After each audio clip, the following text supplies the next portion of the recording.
आजचा व्हिडिओ हा महाराष्ट्रातील सर्व शाळांसाठी अत्यंत महत्त्वाचा आहे। आजच्या व्हिडिओमधून आपण UDAS प्लसवर विद्यार्थ्यांचं स्टुडंट प्रमोशन हे कशा पद्धतीने करावं या संदर्भात प्रॅक्टिकल माहिती आपण पाहणार आहोत। तत्पूर्वी नमस्कार, मी सचिन पाटील, टेक्नो एज्युकेशन या चॅनलवर आपले सहर्ष स्वागत आहे। UDAS प्लसवर स्टुडंट प्रमोशन करण्यासाठी प्रथमतः आपणास स्टुडंट पोर्टलमध्ये लॉग इन करून घ्यायचं आहे। यासाठी लॉग इन करताना आपला ID, पासवर्ड आणि दिलेला कॅप्चा टाकून लॉग इन करून घ्यावे। लॉग इन केल्यानंतर आपल्यासमोर याप्रमाणे हे दोन टॅब आपल्याला दिसतील।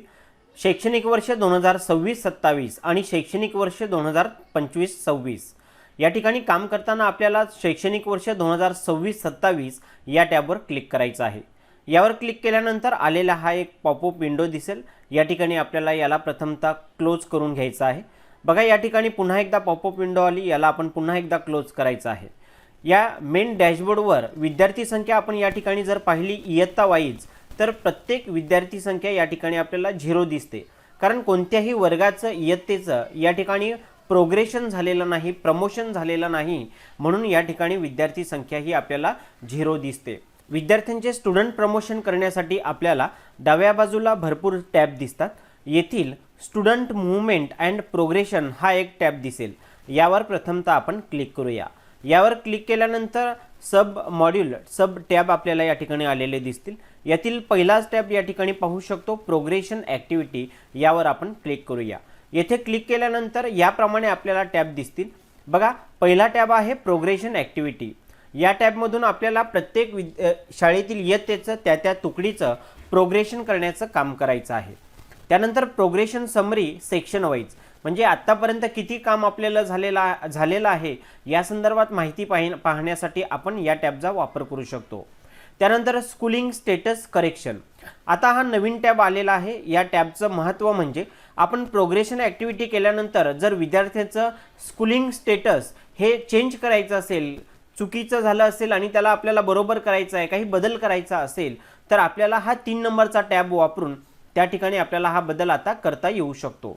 यानंतर व्ह्यू प्रोग्रेशन स्टुडंट ॲक्टिव्हिटी आणि शेवटचा टॅब म्हणजे फायनलाइज प्रोग्रेशन। हा शेवटचा टॅब अत्यंत महत्त्वाचा आहे। हा केव्हा वापरतो ते लक्षात घ्या। प्रथमतः प्रोग्रेशन ॲक्टिव्हिटीवर क्लिक करून जेव्हा आपण सर्व इयत्तांचं प्रोग्रेशन हे फायनलाइज करतो, म्हणजे प्रत्येक इयत्ता वाईज फायनलाइज झाल्यानंतर जेव्हा सर्व शाळेचं फायनलाइज करायचं असते, अशा वेळेस आपल्याला स्टुडंट मूवमेंट अँड प्रोग्रेशन यामध्ये प्रोग्रेशन ॲक्टिव्हिटी आणि त्यानंतर शेवटचा जो आहे फायनलाइज प्रोग्रेशन यावर क्लिक करून पूर्ण शाळेचं एकदा फायनलाइज करावं लागते। म्हणजेच प्रोग्रेशन ॲक्टिव्हिटीमध्ये हे इयत्ता वाईज फायनलाइज होते आणि सर्व इयत्तांचं फायनलाइज झाल्यानंतर फायनलाइज प्रोग्रेशनमध्ये त्या शाळेचं फायनलाइज करावं लागते। सो आता आपण पहिलं काम करणार आहोत, प्रोग्रेशन ॲक्टिव्हिटी या पहिल्या टॅबमध्ये जाऊन त्या इयत्तेचं तुकडी वाईज आपल्याला प्रोग्रेशन करून घ्यायचं आहे।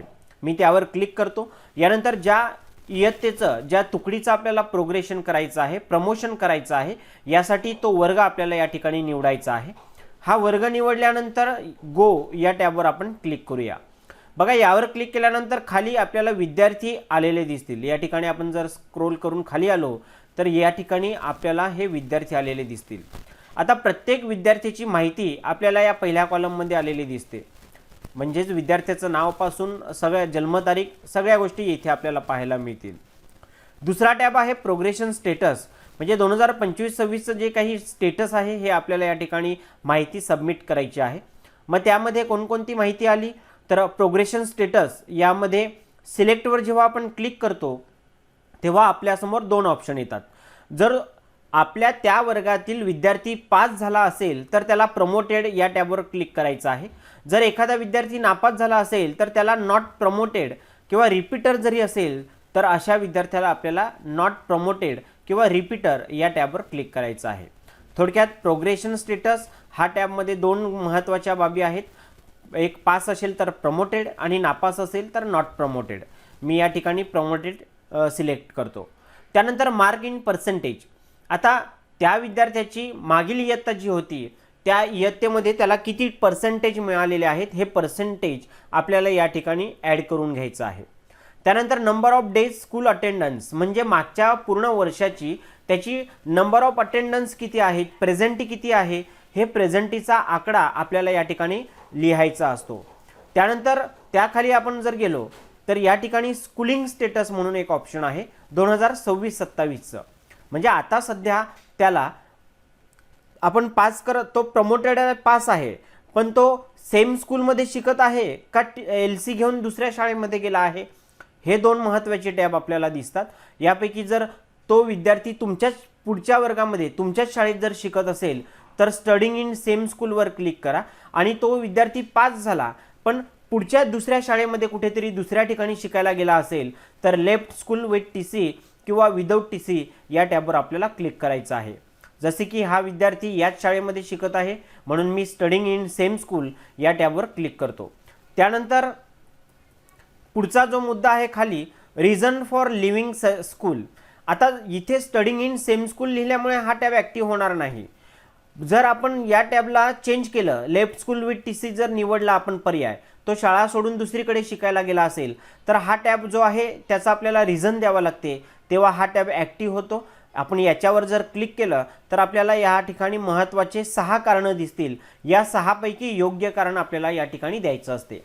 मग हा विद्यार्थी का दुसरीकडे का गेला तर फॅमिली रिलोकेशन, त्याचं काही फॅमिली ट्रान्सफर वगैरे झालं असेल तर, किंवा त्याला राहण्याच्या ठिकाणापासून शाळेपर्यंतचं अंतर हे जास्त आहे का, अशा कारणामुळे तो दुसऱ्या शाळेत गेला का, किंवा त्याला जी काही मीडियम किंवा सब्जेक्ट किंवा त्याचा आवश्यक जी काही इयत्ता तुकडी त्याला मिळालं, माध्यम मिळालं नसेल त्यामुळे त्याने शाळा सोडली आहे का, किंवा आणखी जे काही इतर अपॉर्च्युनिटी असतील किंवा गव्हर्नमेंट प्रायव्हेट स्कूल ट्रान्सफर असेल किंवा आणखी या व्यतिरिक्त काही रिझन असेल तर या 5 पैकी जर आणखी व्यतिरिक्त कारण असेल तर आपण अदर अननोन रिझन यावर क्लिक करून अदर रिझन सुद्धा या ठिकाणी देऊ शकतो.